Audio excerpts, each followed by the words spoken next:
अब बात कर रहे हैं अणदल सती शक्ति मंदिर रूपसी जिला जैसलमेर के बारे में। बताने जा रहे हैं कि ये अणदल और झाऊ और लक्ष्मण तीन भाई बहन थे और यहाँ गोपालन का काम करते थे। रूपसी के खड़ीदों में रहते थे, खेती बाड़ी करते थे, गायें पालते थे। यहाँ गोदारों के बहुत सारा परिवार था। गायें है वो यहाँ आसपास के खेत में किसी की फसल नुकसान पहुंचाने की चली गई। राजपूतों को आंखें लाल हो गई। लाल होते ही वो घोड़े चढ़े और घोड़े तलवार लिए हुए आए, आवाज़ दी। अंडल सबसे पहले अंडल वार आई, अंडल के ऊपर तलवार चलाई, अंडल के अंग कट गए। अंग कटते अलौकिक शक्ति का प्रकोप हुआ, वो जमी में समा गई। इसी प्रकार उसकी बहन जाऊ आई और लक्ष्मण बारी बारी से तीनों के ऊपर वार हुए और वो तीनों ही अलौकिक शक्ति के प्रकोप से जमी में सना गई।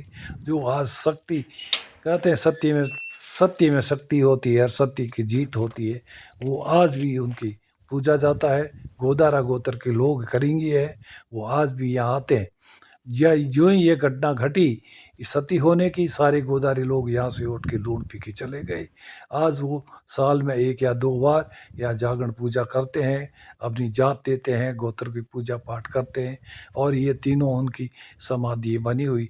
बताया जाता है कि जैसलमेर राजा के घर में असाध्य बीमारी हो गई थी। जैसलमेर राजा जम्बेश्वर भगवान के पास गए।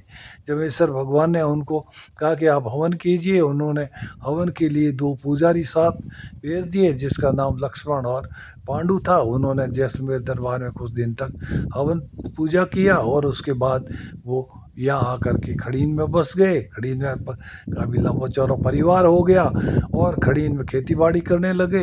उसके दौरान ही ये घटना घट गई और उस यहाँ से उठ के खड़ींगे चले गए, जो खड़ींगे कहलाते। धन्यवाद।